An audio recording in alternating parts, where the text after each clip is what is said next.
Hello, everyone. Welcome to the session. Another interview for the BARC and NPCIL preparation. So, in the panel with me, I have Ankush Gupta, sir. Welcome, sir. Hello, sir. And let's know about the candidate. So, introduce yourself. So good evening, sir. My name is Yusuf Jangir. I am from Nagaur, Rajasthan. I done my BTech in Chemical Engineering from NIT Allahabad. After that, I joined Aarti Industries as an officer trainee. Since August, I am working here in a chloro-annealing plant. Along with my job, I also preparing for GATE exam, and this year I got 377 rank in GATE. And now I am preparing for NPCL interview also. Okay, that's great. That's great. So, you mentioned about working with the Aarti Industries. So, tell us the profile, the work you do there. Sir मैं जिस plant में हूँ distillation section है वहाँ पे हम लोग intermediate chemicals के प्योरिटी को इंक्रीज करते हैं जो हमारे प्लांट में टोटल 12 कॉलम्स है और वैक्यूम डिस्टिलेशन में ऑपरेटेड है सारे और स्ट्रक्चर्ड पैकिंग होती है ऑलरेडी सब।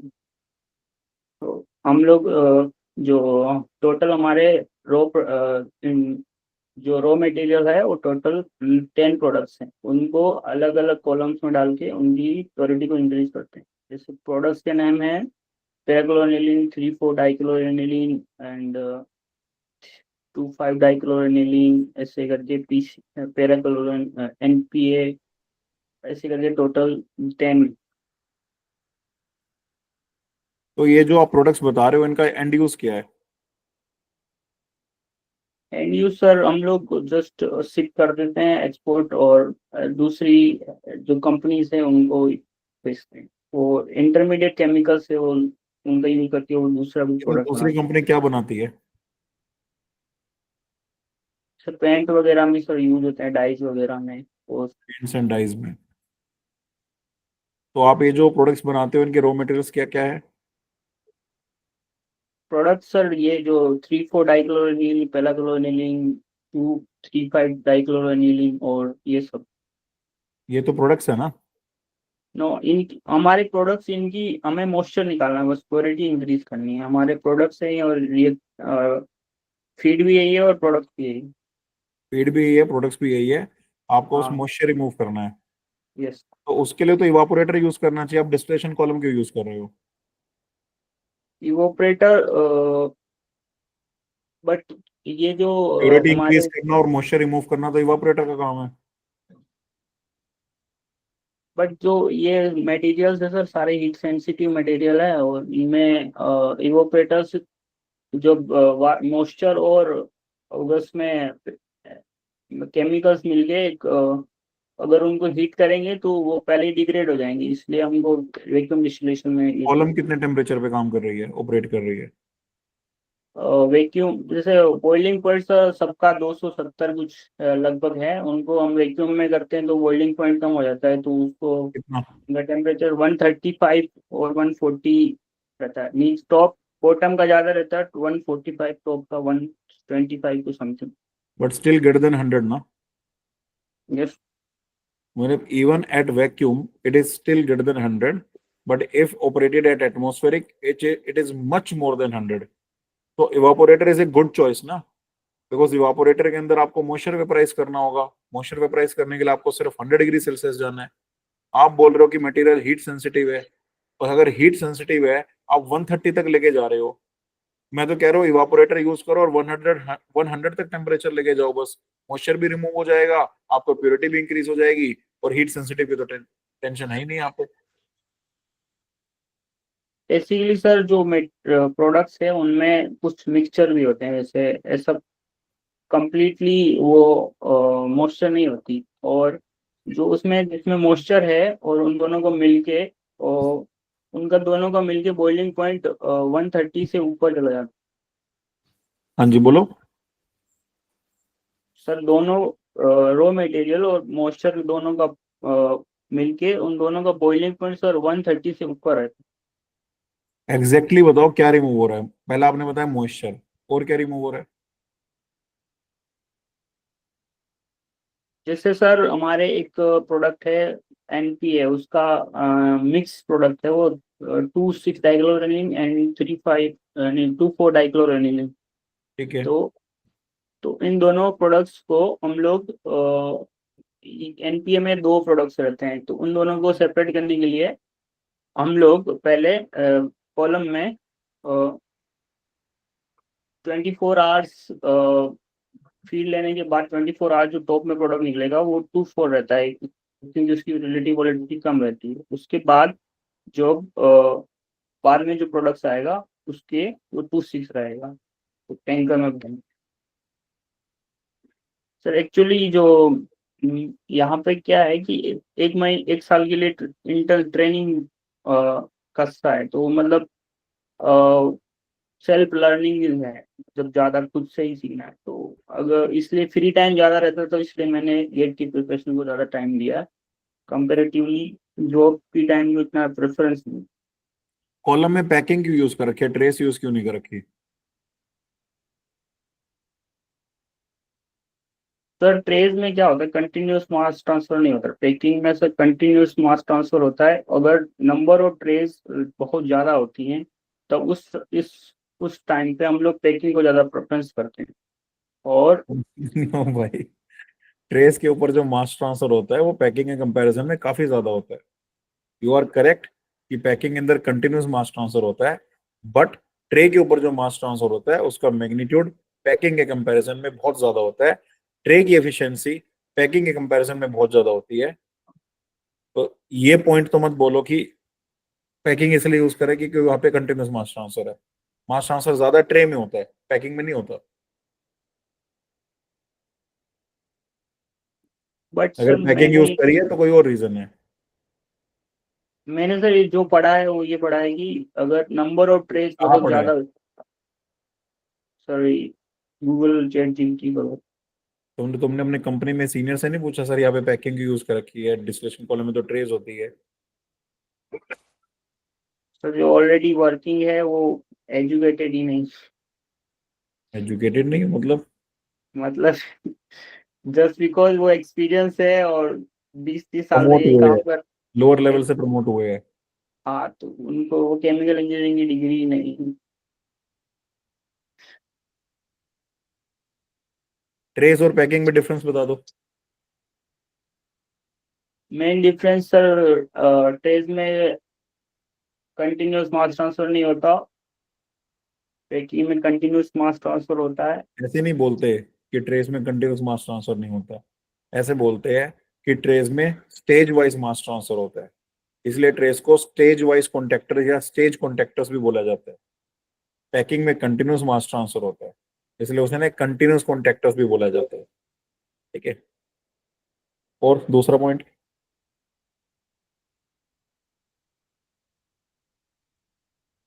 जब क्लीनिंग का सर जब इश्यू होता है तो पैकिंग हमारे लिए ज़्यादा प्रेफरेंस, क्योंकि ट्रेज में ज़्यादा एफिशिएंटली क्लीनिंग नहीं हो पाती, और पैकिंग। अशोक क्या बोल रहे हो? फिर से सोचो क्या बोल रहे हो। ट्रेस में एफिशिएंट क्लीनिंग नहीं हो पाती और पैकिंग में हो पाती है, सीरियसली?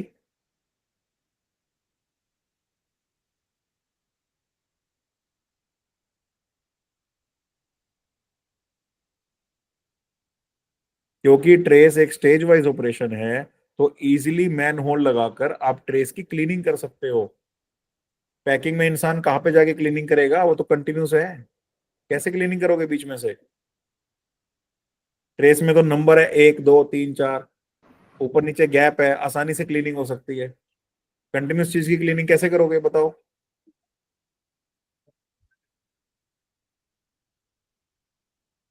पैकिंग में तो मैन होल्स की अरेंजमेंट ही नहीं हो सकती।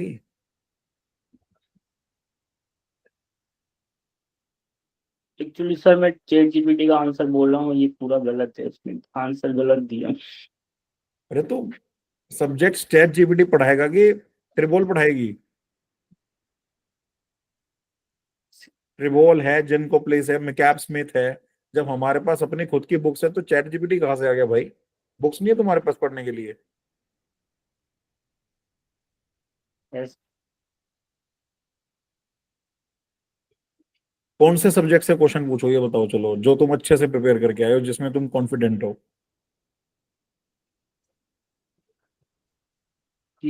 Transfer, mass transfer, fluid mechanics, CRE. Mass के तो पूछ रहे हो, मास के तो तुम बता ही नहीं रहे हो। मैं तो सिंपल क्वेश्चन पूछा, ट्रे वर्सेस पैकिंग। ये तो गेट के एग्जाम में भी कितनी बार आया है।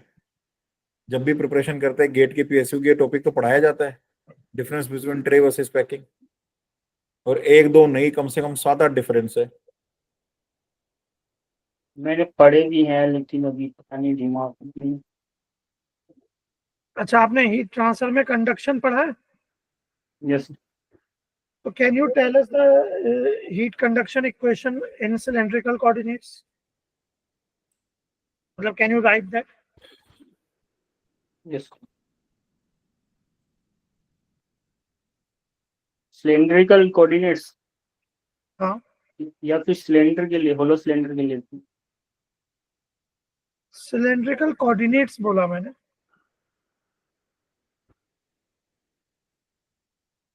आपने न्यूक्लियर रिएक्टर्स के बारे में पढ़ा है? Yes sir. तो न्यूक्लियर रिएक्टर्स में क्या क्या कंपोनेंट्स होते हैं, main components?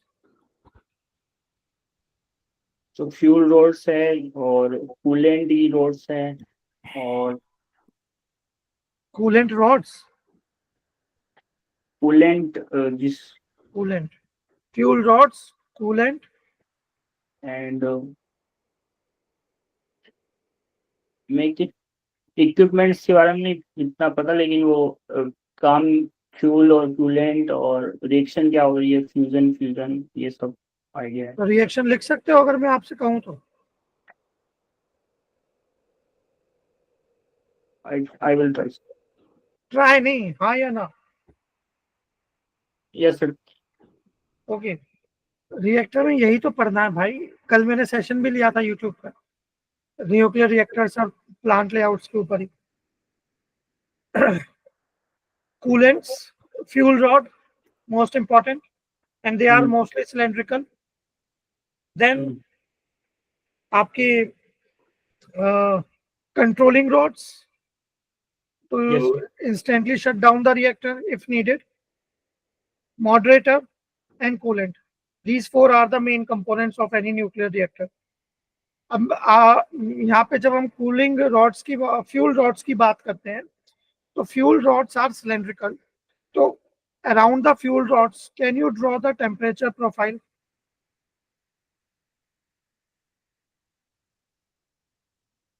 That's why I asked you initially. Do you know the steady state conduction equation for cylindrical coordinates? पढ़ा होगा आपने गेट की प्रिपरेशन के टाइम भी, यूज नहीं किया होगा पर पढ़ा होगा. ये सब पढ़ा तो भाई। स्टडी स्टेट में सर सिलेंड्रिकल में temperature profile banana. Yes, so just write the steady state heat conduction equation for cylindrical coordinates first, if you know, and if you don't know then it's okay, we can move ahead. तो वही sir idea. कोई बात नहीं. फिर वापस sir. बिल्कुल sir. तो heat transfer भी आते हैं, है ना। हीट एक्सचेंजर की बात करते हैं, आई एम श्योर कि आपने हीट एक्सचेंजर तो पढ़ा ही होगा। Yes sir. ओके ठीक है। तो मुझे हीट एक्सचेंजर के अंदर बता दो, shell and tube heat exchanger और डबल पाइप हीट एक्सचेंजर में क्या डिफरेंस होते हैं। और अपना कैमरा ऑन कर लो एक बार। Camera on. ठीक है, बोलो। Shell and tube heat exchanger और डबल पाइप हीट एक्सचेंजर में क्या डिफरेंस होता है? सर सेलेंट ट्यूब में जो कांटेक्ट एरिया वो कंपैरेटिवली ज्यादा होता है डबल ट्यूब हीट एक्सचेंजर में, और इसलिए कौन सा एरिया ज्यादा होता है? और हाँ, नेटवर्क का कुछ इशू हो रहा है अशोक. सर एक minute. Shell and tube and double pipe heat exchanger के अंदर आपको बताना है डिफरेंस। तो एक तो कंस्ट्रक्शन का ही पूरा डिफरेंस है, और वो जो सेलेंट ट्यूब में सर कंस्ट्रक्शन का क्या contact डिफरेंस है, थोड़ा इलेबोरेट कर दो, हमें पता नहीं है। Can I draw? वैसे बता दो। सर से डबल पाइप हीट एक्सचेंजर में एक दो ऐसे पाइप के ऊपर जेकेटेड कोल्ड फ्लूइड फ्लो करते हैं, जिससे कॉन्टेक्ट एरिया होता है उनका सेलेंट ट्यूब के कंपेरेटिवली कम होता है।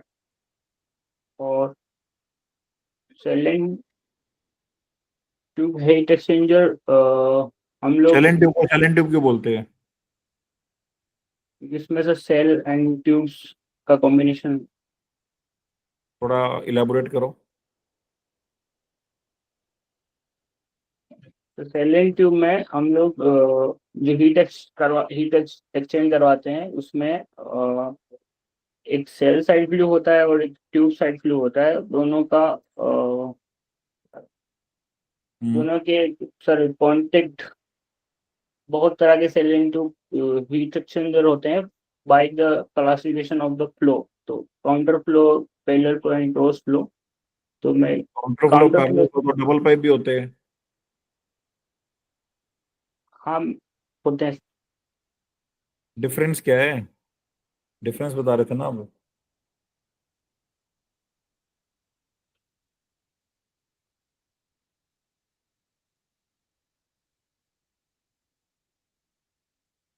अशोक, आप सर सीरियसली प्रिपेयर करके इंटरव्यू देने आए हो या आप वैसे ही आए हो कि चल ठीक है दे देता हूँ? तो पता नहीं माइंड ब्लैंक क्यों हो गया पूरा।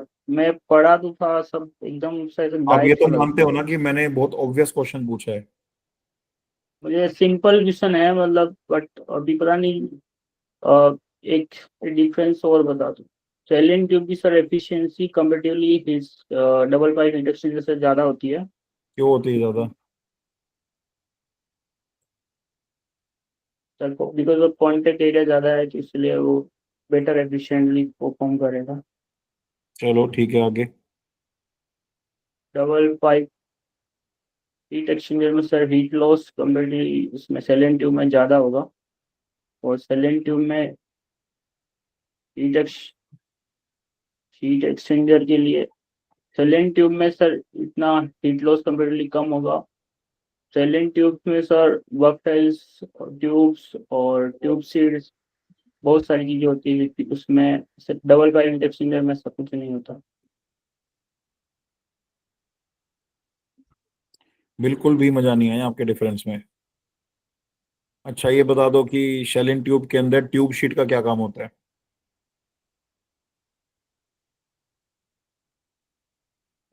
सर एक पार्टीशन होता है ट्यूब साइड फ्लूइड को sell side tube side fluid को सेल साइड फ्लूइड के अंदर रोकने के लिए पार्टीशन होते हैं उसको ट्यूब और कोई साइड। पर्पस? और कोई पर्पस इसके अलावा? ट्यूब्स की सर बंडल को होल्ड करने के लिए भी होता है। वेपल्स का क्या पर्पस है? वेपल्स भी उनका भी काम सर ट्यूब्स को सपोर्ट देने के लिए होता है। और काम वेपल्स के होने से काउंटर फ्लो ज्यादा प्रमोट होता है उसके अंदर सेल साइड में फ्लूइड का। और जो काउंटर फ्लो प्रमोट होता है? बिकॉज ऑफ सर सेल वेपल्स आने की वजह से जो सेल साइड फ्लूइड का ऐसे लीनियरली नहीं फॉलो होके, क्योंकि बिकॉज एक वेपल्स ऐसी उनके जो क्रॉस कट होता है उनको अपोजिट डायरेक्शन में होता है बिकॉज। तो उस वजह से जो फ्लूइड का फ्लो होता है ऐसे काउंटर फ्लो टाइप। उसे काउंटर फ्लो थोड़ी बोलते हैं, जिगजैग फ्लो बोलते हैं। हाँ जिगजैग, बट जैसे ऐसे फ्लूइड आ रहा है और ऐसे क्रॉस ऐसे फ्लो हो रहा है क्रॉस हुआ ना, तो फिर काउंटर थोड़ी हुआ, क्रॉस हुआ। काउंटर ही हो रहा है, लेकिन एक ऐसे ऐसे फ्लो हो रहा है ना, इसलिए उसको क्रॉस थोड़ा अप्रोच टाइप इसमें कर। अच्छा ठीक है। ओवरऑल हीट ट्रांसफर कोफिशिएंट का फॉर्मूला लिख दो हीट एक्सचेंजर्स के लिए।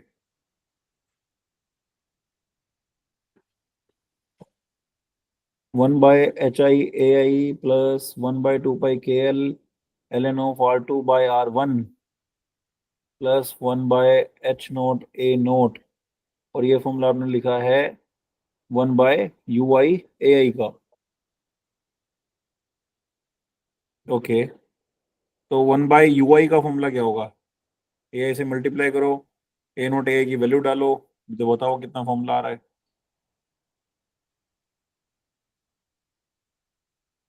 One by U I is equal to 1 by H I plus R one by K into L N of R two by R one plus R one divided by H not into R not लिखा है क्या? Sorry R2 I R2 sorry R2। और यहाँ पे अगर मैं dirt factors भी add कर दूं तो तो उसका भी रेजिस्टेंस आ जाएगा। लिखो।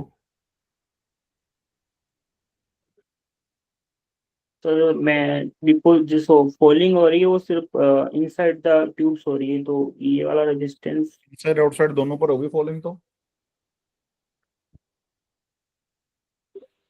नीचे वाली क्वेश्चन।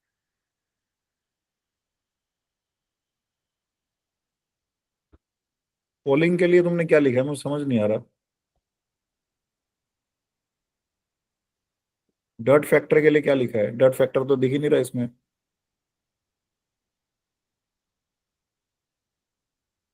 और जो डिपोजिशन हो रहा है उसको उसकी भी हम्म। मैंने एक अलग से कंडक्टिविटी K2 बोल दी। डिपोजिशन के लिए कंडक्शन थोड़ी यूज करते हैं। डिपोजिशन के लिए तो हम डर्ट फैक्टर यूज करते हैं, जो कि हीट ट्रांसफर कोफिशिएंट की तरह एक अलग फैक्टर होता है। आउटसाइड डर्ट के लिए H D naught, inside dirt के लिए H D I. Convective resistance की तरह ट्रीट करते हैं उन्हें, कंडक्टिव की तरह ट्रीट नहीं करते।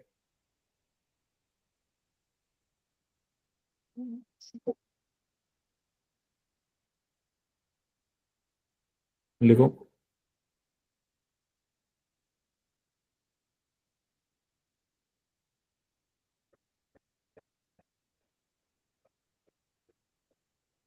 ठीक है,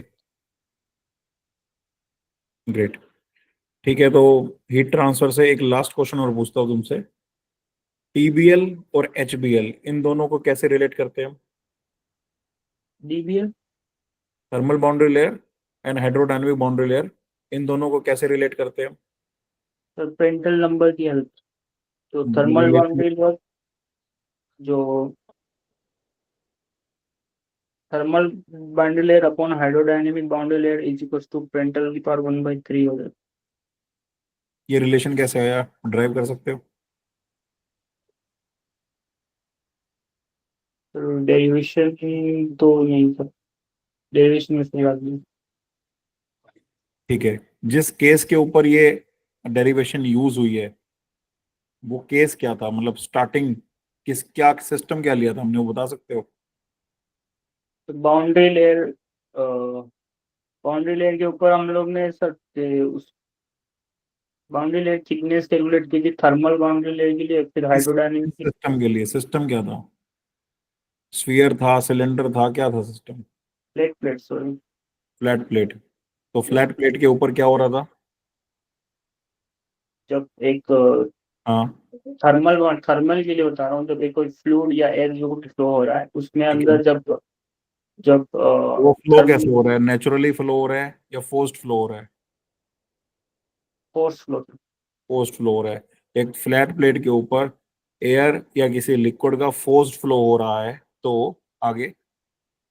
तो जो हम लोग ने डेराइव किया था उसमें एक थर्मल बाउंड्री लेयर जो फॉर्मेशन होता है उसके अंदर कैलकुलेट थिकनेस कैलकुलेट करने के बाद जो del by x is equal to वो डायग्राम सॉरी। बना सकते हो तुम फ्लैट प्लेट के ऊपर थर्मल बाउंड्री लेयर का? तो बाउंड्री लेयर तो सर एक तो उसमें हाइड्रोडायनेमिक और उसमें सेम ही होती है, लेकिन जो थोड़ा डायग्राम को इस राइट हैंड साइड पे हाँ ठीक है। इसकी एक्स एक्सिस क्या है? एक्स एक्सिस पे सर वो एक्स लेंथ है जो प्लेट की है ओरिजेंटल। और वर्टिकल में sir thickness of boundary layer. तो कोऑर्डिनेट के नाम दो ना, लिखो उसमें, एक्स है तो एक्स लिखो और थिकनेस है तो उसे वाई लिखो। Yes sir. तो इसमें थर्मल बाउंड्री लेयर की थिकनेस को रिप्रेजेंट करो इस डायग्राम में, वो रिप्रेजेंट नहीं की तुमने। थर्मल बाउंड्री लेयर थिकनेस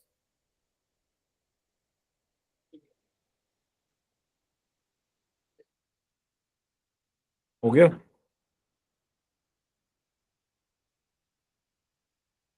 ऐसा सर। थिकनेस कहाँ है थिकनेस, टीबीएल की thickness. Thickness calculate del assume del thermal. Diagram में थिकनेस क्या है वो मुझे समझ नहीं आ रहा, वो दिखाओ बस। ये वहाँ ये वाली थिकनेस है, तो ये तो जैसे थोड़ा सा आगे जाओगे तो इंक्रीज कर जाएगी, तो थोड़ा सा पीछे आओगे तो डिक्रीज कर जाएगी। तो थिकनेस के एक्स पे डिपेंडेंट रहती है, कांस्टेंट नहीं होती, ये सर डिपेंडेंट। डिपेंडेंट रहती है। Yes sir. तो इस थिकनेस का एक्स के साथ क्या रिलेशन है।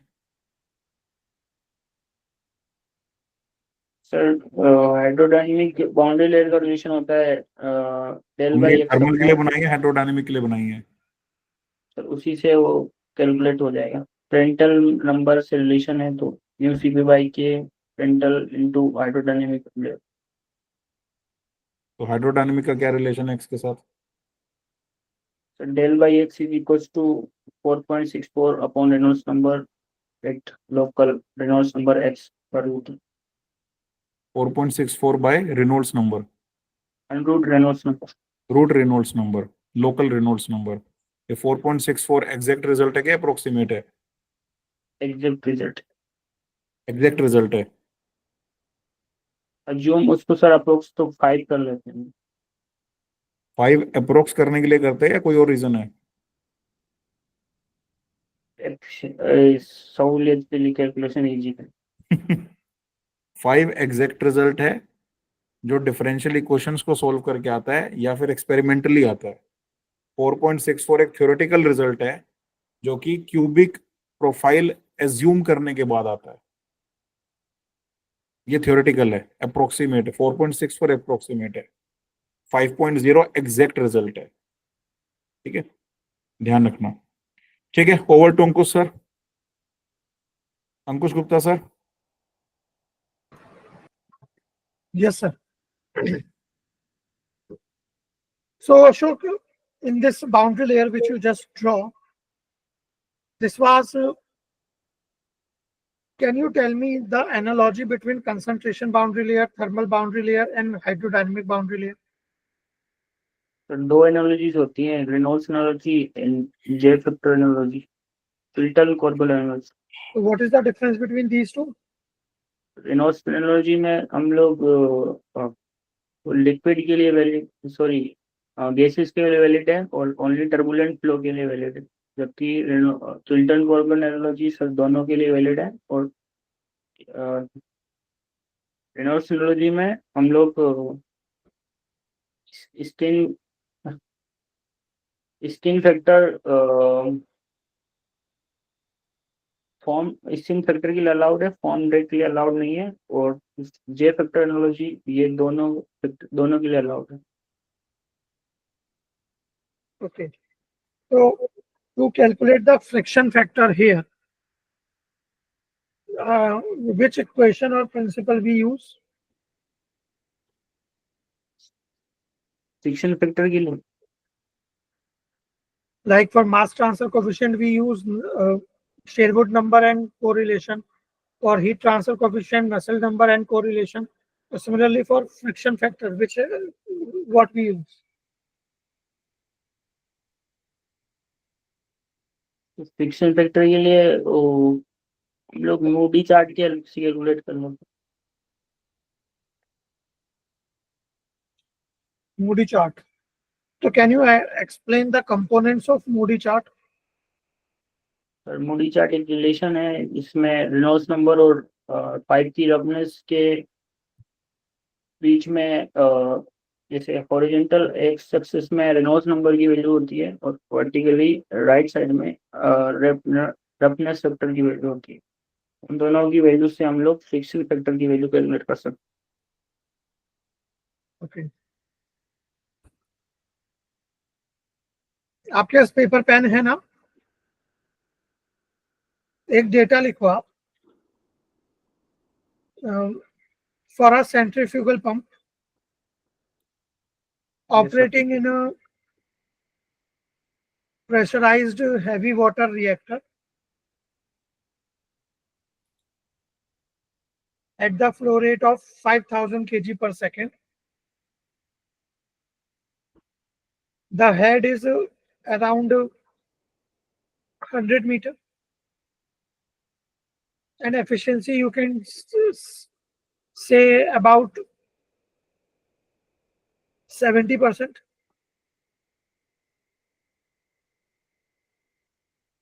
Okay. So what will be the power required?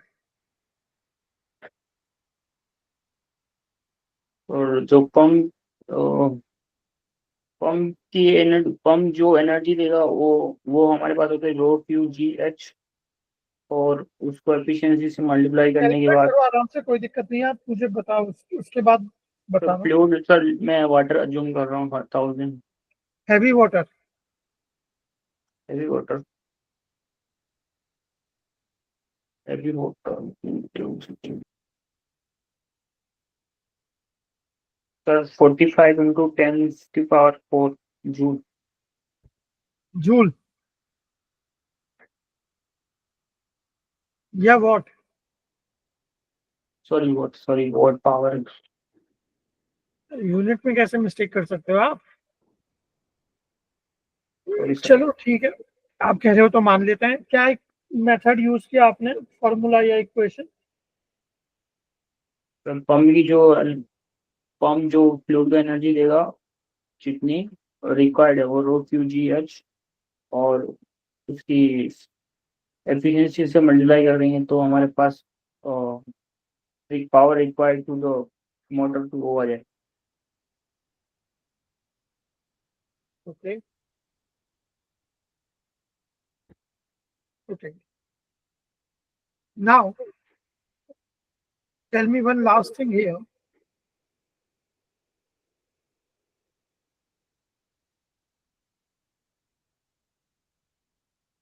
What is actually last two questions? One is,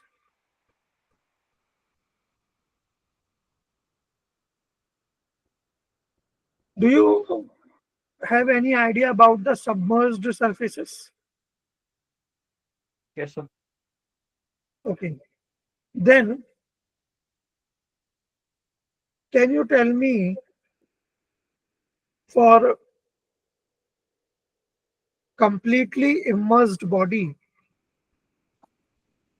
what will be the relation between center of buoyancy and center of gravity?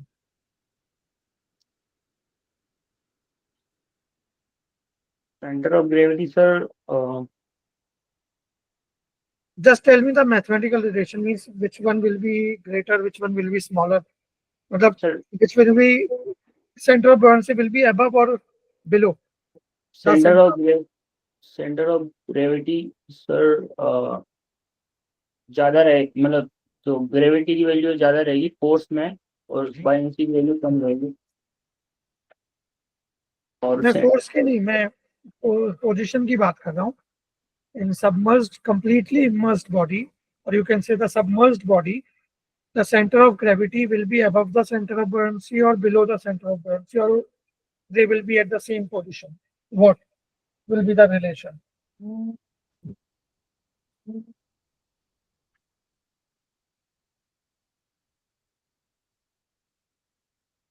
So centre of gravity centre of mass पे act करेगी, लेकिन जो बायनेंसी है वो geometrically centre point पे act करेगी। अगर कम suppose completely मेरा एक रेक्टेंगुलर बॉडी है, क्यूबॉइड है, तो दोनों की बराबर ही होगी, सेम पोजीशन पर। सेम पोजिशन पर। अगर वो आपका पार्शियली इमर्स्ड है तब तब तब sir centre of gravity partially immersed है, तो सेंटर ऑफ बायनेंसी नीचे रहेगा, सेंटर ऑफ ग्रेविटी ऊपर है। क्यों? अगर सेंटर ऑफ बॉयंसी ऊपर हुआ तो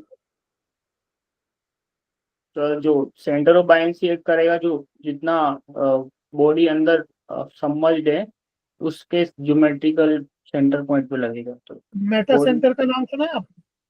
ये सर सुना। तो पार्शियली इमर्स बॉडी के लिए तो हम मेटा सेंटर की हेल्प से डिफाइन करते हैं ना। वहाँ सेंटर ऑफ बॉयंसी को हम नहीं देखते, वहाँ मेटा सेंटर और जी की पोजीशन देखते हैं। सर मेंटल सेंटर सर, हम लोग जब हम फ्लोटिंग बॉडी उसमें अगर थोड़ा सा, पार्शियली इमर्स्ड बॉडी वही हुई ना। हाँ, तो उसमें थोड़ा सा टिल्ट करने के बाद जो सेंटर ऑफ मुझे बस ये बायनेंसी, जानना है कि उनकी पोजीशन क्या होगी, क्या करते हैं, टिल्ट करते हैं, उल्टा करते हैं, सीधा करते हैं, वो सब हम जानने में इंटरेस्ट नहीं। सर सेंटर ऑफ ग्रेविटी की पोजीशन ऊपर होगी और सेंटर ऑफ बायनेंसी के नीचे होगी। Okay. And with respect to metacentre? Sir metacentre सबसे ऊपर रहेगा दोनों, और उसके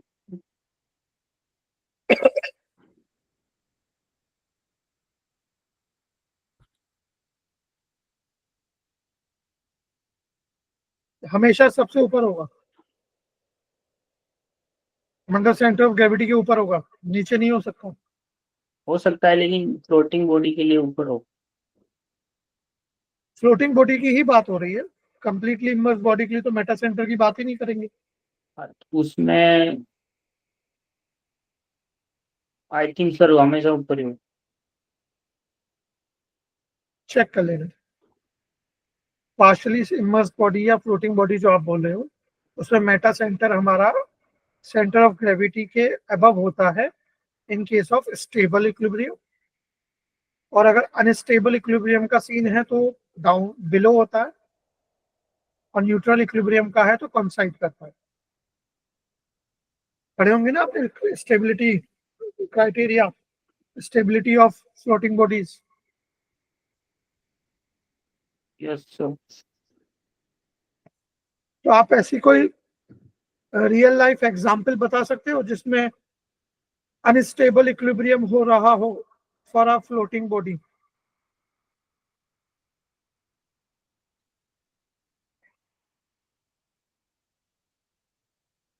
अनस्टेबल,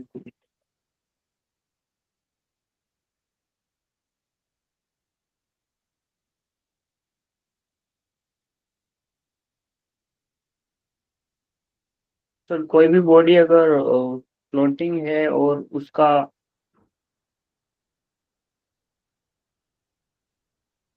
सुन रहा हूं मैं, बताओ। सर मास अगर सेंटर ऑफ ग्रेविटी सर बाहर है और सेंटर ऑफ बायनेंसी अंदर है। बाहर कैसे होगा? उड़ बाहर के भी हो, चला जाएगा? बाहर भी हो सकती है सर।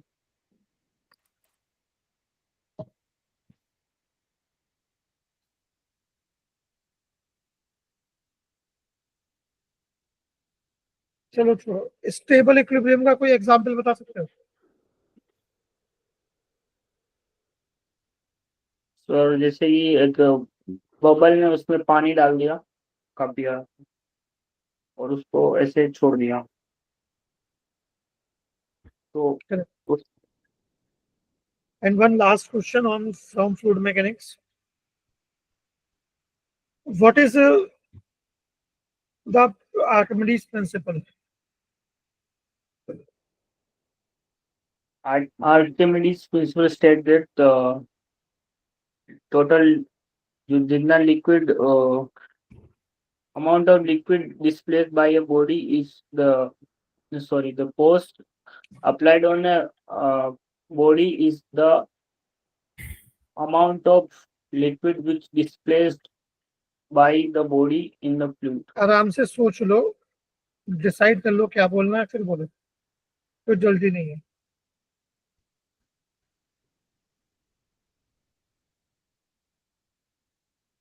Archimedes प्रिंसिपल के अकॉर्डिंग जितना बायनेंसी फोर्स एक्ट करेगा उसकी वैल्यू होगी उस जितना बॉडी लिक्विड में सबमर्ज्ड है उसके इक्वल वॉल्यूम में अगर फ्लूइड है तो उसका वेट कितना होगा उसको बायनेंसी फोर्स में वॉल्यूम में फ्लूइड है मतलब the amount of force which exerted on a body is equal to the submerged volume in the weight of submerged volume in the liquid.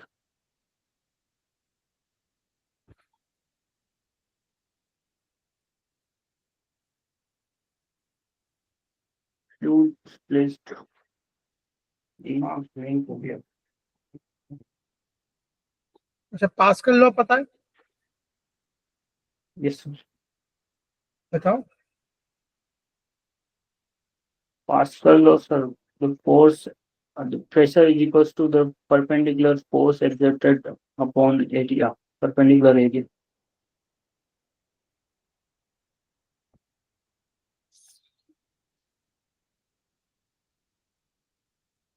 F P is equals to F perpendicular upon area.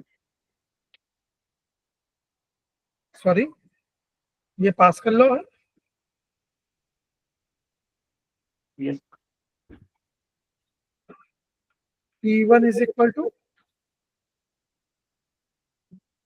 Pressure exerted on a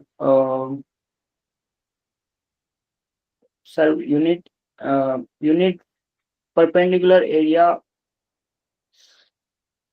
Press F is equals to PA. ये pascal law है और अगर pressure की term में explain करना चाहे तो perpendicular force upon the area. अगर आपसे कोई पूछेगा what is ideal gas yes तो आप क्या बताओगे आइडियल गैस जिसमें सारे मॉलिक्यूल्स की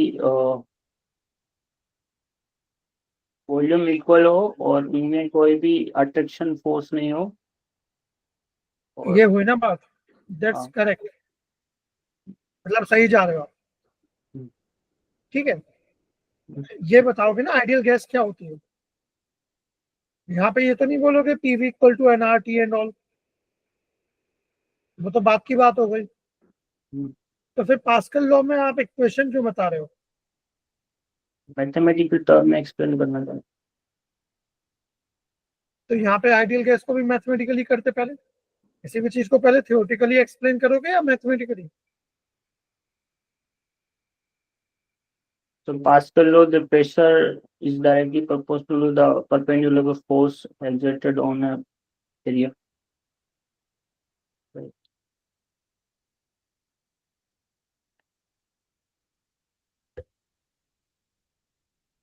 छोड़ो गलती बात है एक फ्लूइड है उसकी टॉप सरफेस पर फ्री सरफेस पर फॉर एग्जांपल दिस जैसे आपको दिख रहा होगा दिस इज वाटर इसकी फ्री सरफेस पे यहाँ पे एटमॉस्फेरिक प्रेशर लग रहा है लेट्स से पी नॉट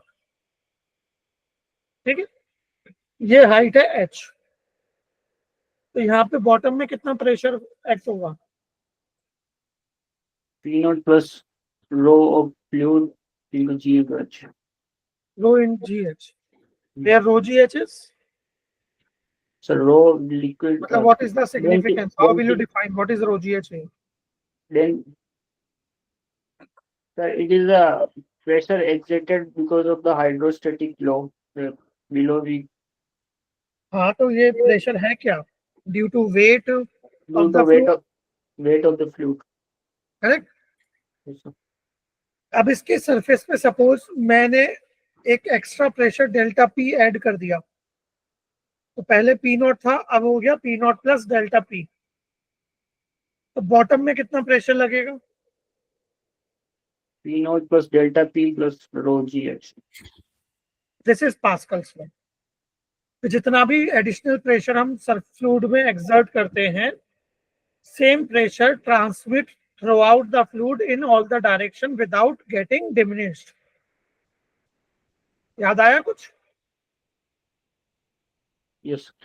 मतलब पीएम ने हमारी पीएम प्राइम मिनिस्टर जी ने 1000 रुपीज भेजे गरीब आदमी तक के लिए, और गरीब आदमी तक 1000 रुपीज एज इट इज पहुंच गए। बीच में जो भी चैनल था वहां पे कहीं कुछ डिमिनिश नहीं हुआ। ठीक है, ये एक आइडियल सिनेरियो है। एक्चुअल में ऐसा होता है या नहीं वो अलग स्टोरी है। ठीक है, क्योंकि हम उस चैनल का पार्ट नहीं है तो पता नहीं, पर यहाँ पास्कल लॉ में जितना प्रेशर आपने भेजा लगाया उतना एज इट इज पूरे फ्लूइड में ट्रांसमिट हो जाता है। करेक्ट, याद आया?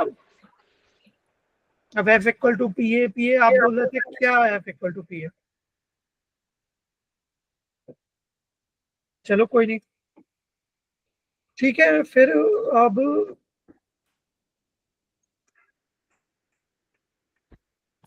सीआरई के एक दो क्वेश्चन कर लेते हैं। पढ़ा है आपने सीआरई में? क्या टॉपिक किया आपने? सबसे फेवरेट टॉपिक क्या है आपका सीआरई में? Kinetics sir. Reaction kinetics. तो can you tell me the meaning of order of reaction?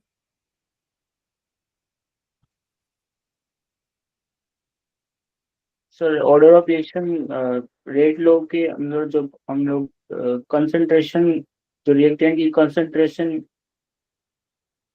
की पावर को हम लोग ऑर्डर करते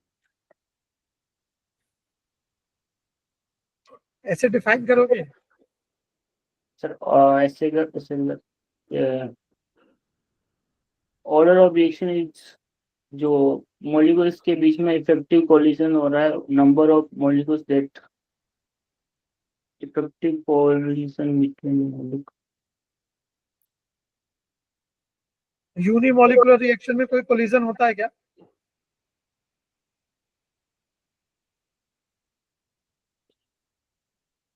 यस। कैसे होगा? आपका अगर मैं पूछूं, आप अकेले हो, एक रूम है जिसमें आप अकेले हो, दूर दूर तक कुछ नहीं है, वॉल्स भी, फ्लोर, रूफ सब ऑलमोस्ट ट्रांसपेरेंट है, इनविजिबल है, मतलब आप उसके आर पार भी निकल सकते हो, आपको फील ही नहीं होगा कुछ है। जैसे आप एक ब्लैंक स्पेस में वैक्यूम में फंस गए, तो किस चीज के साथ आपका कोलिजन होगा? खुद से?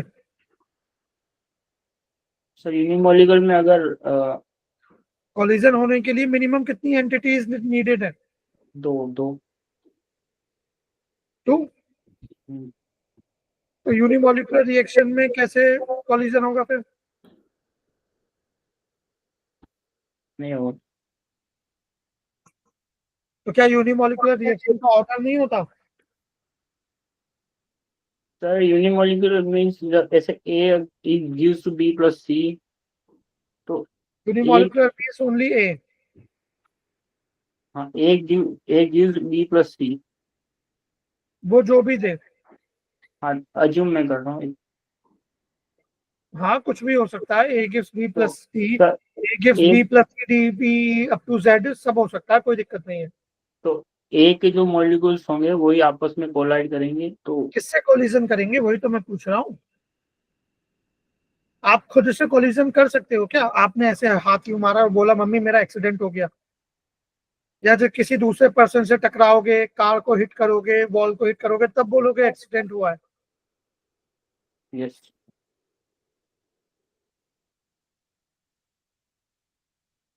बट सर A के तो मॉलिक्यूल्स रहेंगे। सपोज एक मोल अगर हमारे पास मतलब 10 ग्राम A है, तो एक कंटेनर में अगर 10 ग्राम A है तो उसके तो मॉलिक्यूल्स आपस में टकराएंगे।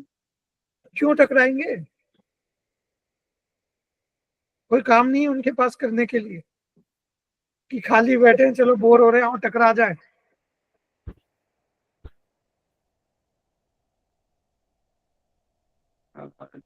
जैसे sir just an example. Decomposition reactions का नाम सुना है? Yes sir. Radio active reactions का नाम सुना है? यस। डिकम्पोजिशन होता है। Unimolecular reactions are mostly decomposition reactions, ना कोलिजन की नीड नहीं है। वही मैं बोला, और सुक्रोज जैसे आइसोटोनाइजेशन रिएक्शंस, ग्लूकोज फ्रक्टोज में डूब जाता है। अब जिसमें भी बनता हो, ए गिव्स बी प्लस, या वो 2 प्रोडक्ट बनाए, 10 बनाए, 20 बनाए, डजेंट मैटर, रिएक्टेंट की बात होती है। रिएक्टेंट के बेसिस पे डिफाइन करते हैं। पावर लॉ में भी कंसंट्रेशन रिएक्टेंट की आती है। yes, प्रोडक्ट की कंसंट्रेशन भी तब लेते हैं जब बैकवर्ड रिएक्शन हो रही है। चलो कोई बात नहीं। ऑर्डर ऑफ रिएक्शन बताना चाहोगे फाइनली क्या होता है? How will you define order of reaction? If you don't have any idea, then we can move. sir, rate of reaction is directly proportional to the react क्या बता रहे हो? Order of reaction में rate कहाँ से आ गया? Rate law के अकॉर्डिंग डिफाइन करना चाहता उसमें रेट ऑफ रिएक्शन कहाँ से आ गया? Rate of reaction is proportional to और what? The sum of powers of concentration term in rate law और रेट इक्वेशन, बस इतना है। इसमें रेट ऑफ रिएक्शन मैंने बोला क्या? Hello, sum of power of plus जो भी कंसंट्रेशन की पावर्स है उनका सम ही होता है ना। कौन सी कंसंट्रेशन? जो रेट इक्वेशन रेट लॉ में आती है, करेक्ट। चलो कोई नहीं। तो मेरी तरफ से तो अशोक आपको ये फीडबैक है कि आप फुल्ली प्रिपेयर्ड नहीं। मैं ये भी नहीं बोलूंगा कि कुछ नहीं आता, काफी चीजें आपको आती हैं। आपने काफी अच्छा आंसर भी दिया और कुछ जगह काफी हिंट लेकर या डिस्कशन के बाद आपने आंसर दिया, बट आई विल से कि 100% प्रिपरेशन तो नहीं है।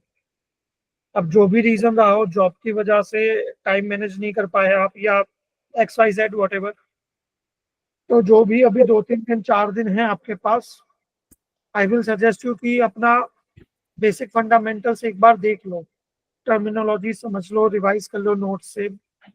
और जैसे आपने आज अंकुर सर को बोला, वहां इंटरव्यू में ऐसा मत बोल देना चैट जीपीटी से पढ़ा था, वो उसी समय आपसे बोल देंगे राम राम जी। समझ रहे हो? यू आर इंजीनियर एंड अब आपकी कंपनी में आपके ओनर या मैनेजर आके बोले यार चैट जीपीटी ने तुम्हारा फीडबैक दिया है कि अशोक को आज सैलरी नहीं देनी, कैसा लगेगा आपको?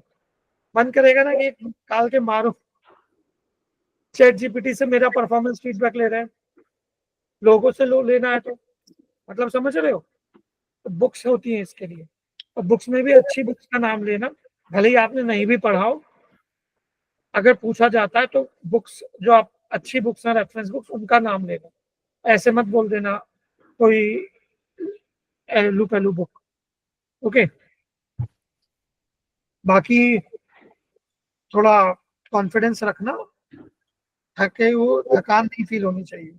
जैसे अभी आप इस समय देख कैसा लग रहा है, पता नहीं कितना बोझ है आपके कंधे पर, किसी ने सामने बंदूक रख रखी है और जबरदस्ती बिठा रखा है हमारे सामने। ऐसा फील नहीं होना चाहिए वहां, भले ही आप नर्वस हो भी रहे हो तब भी शो करो कि आप खुश हो, स्माइल। अगर नहीं भी आ रही फेक करो, ठीक है? और आप इंजीनियर हो तो कर सकते हो, ठीक है? yes. तो यही मेरी तरफ से फीडबैक होगा। अपना बेसिक फंडामेंटल्स और ये सब चीजों को रिवाइज कर लेना। बाकी अंकुर सर अपना फीडबैक शेयर करेंगे आपसे। सर मुझे ऐसा लगता है अशोक कि आपको अपने इंट्रोडक्शन में आरती इंडस्ट्रीज या कहाँ आप काम करते हो नहीं बताना चाहिए, बिकॉज अगर ये बताओगे तो फिर वहीं से क्वेश्चन स्टार्ट होंगे और वहां पर मुझे आपका वीक पॉइंट लगा, मतलब स्ट्रॉन्ग पॉइंट नहीं लगा। ठीक है, अगर वो खुद से पूछ रहे हैं कि तुम अभी क्या कर रहे हो, कहाँ जॉब कर रहे हो, तो बात अलग है। बट वाई कि हम खुद से ही बोले कि हम उस इंडस्ट्री में जॉब कर रहे हैं। सिंपल अपना नाम बताओ, कॉलेज बताओ, होम टाउन बताओ, गेट का रैंक बताओ और अपने फेवरेट सब्जेक्ट्स बताओ, खत्म। इतना ही काफी है। वहीं से फिर इंटरव्यू स्टार्ट होगा, तुमसे ऐसा सच कुछ पूछा नहीं जाएगा। ठीक है, जहां तक बात है सब्जेक्ट्स के क्वेश्चंस के आंसर देने की, मुझे ऐसा फील हुआ कि आंसर्स कहीं ना कहीं तुम्हें आते थे, बट तुम शुरू में थोड़े ज्यादा नर्वस हो गए जिस वजह से ब्लैंक हो जा रहे थे। बट जैसे जैसे इंटरव्यू आगे चला, थोड़ा थोड़ा तुम कंफर्टेबल हुए तो तुमने फिर आंसर्स देने शुरू किए। तो फिर तुमने आंसर्स दिए भी, कुछ गलत कुछ सही, बट आंसर्स आए। किसी भी इंटरव्यू में ये इंपॉर्टेंट होता है कि स्टूडेंट क्वेश्चन को सुन के उसका रिस्पॉन्स कर पा रहा है, दैट इज इंपॉर्टेंट। और वो सही कर पा रहा है, कम कर पा रहा है, गलत कर पा रहा है, ऑब्वियसली वो स्टूडेंट है, हम उसे कोई भी इंटरव्यू से एक्सपेक्ट नहीं कर सकता कि वो पैनलिस्ट है। तो स्टूडेंट स्टूडेंट की तरह ही आंसर देता है ना। तो तुम वैसे ही आंसर दे रहे थे, उसमें कोई दिक्कत नहीं है। शुरू का फेज थोड़ा सा खराब रहा जहां पर तुम ब्लैंक हो जा रहे थे, बट बाद में तुमने पिकअप किया, है ना, जो कि अच्छा था। ओके, तो ओवरऑल अब मैं यही बोलूंगा कि उस इंटरव्यू में जाके, जब रियल इंटरव्यू में तुम बैठोगे, तो वहां पर बस अपने आप को थोड़ा संभाल कर बैठना है। मतलब वहां ये काम नहीं करना जैसा तुमने आज किया। आंसर जरूर देना है, सोचना है, समझना है और बात करनी है वहां पे, बिकॉज तुम्हारा सिलेक्शन तुम्हारे आंसर पे ही डिपेंड करता है। अगेन मैं फिर से बोलूंगा, आंसर सही हो या गलत, कम हो या ज्यादा, बेटर एक्सप्लेन्ड हो या लेस एक्सप्लेन्ड हो, आंसर देना जरूरी होता है। और उस आंसर के बाद इंटरव्यूअर सामने जो हिंट देता है, उस हिंट को पकड़ के उसको कैचअप करना जरूरी होता है। ठीक है, तो वो तुम कर पाओगे तो डेफिनेटली तुम सिलेक्ट हो जाओगे। ठीक है, बस यही मैं बोलूंगा, कॉन्फिडेंस के साथ जाना। नॉलेज की मुझे एज सच बहुत ज्यादा दिक्कत नहीं लगती, और ना ही मुझे आंसर्स देने की दिक्कत लग रही है। दिक्कत बस ये लग रही है कि कॉन्फिडेंस थोड़ा कम है। वो होगा तो डेफिनेटली चांसेस बनेंगे सिलेक्शन के। ओके एंड जितने भी बाकी मॉक इंटरव्यूज है वो जरूर देखना, उससे भी तुम्हें काफी हेल्प मिलेगी। Yes sir. एंड गाइस, आप लोगों को मैं बता दूं कि इस 13 जून से हम नया बैच स्टार्ट कर रहे हैं, और उस नए बैच में हम स्टार्ट कर रहे हैं थर्मोडायनेमिक्स के साथ, for the preparation of 2026 and 2027 GATE and PSU. तो आप में से जिसने भी अभी तक अपनी जर्नी शुरू नहीं की है, आप अपनी जर्नी शुरू कर सकते हो। जर्नी शुरू करने के लिए यूज द एजुकेटर कोड। मेरा कोड है अंकुर 073, अंकुर सर का कोड है ACE009। एजुकेटर कोड के साथ आप आगे मूव करो, एजुकेटर से पहले बात करो, और उसके बाद उनकी गाइडेंस में सब्सक्रिप्शन लेकर अपनी जर्नी की शुरुआत करो। Okay guys, so thank you, bye bye, take care, all the best.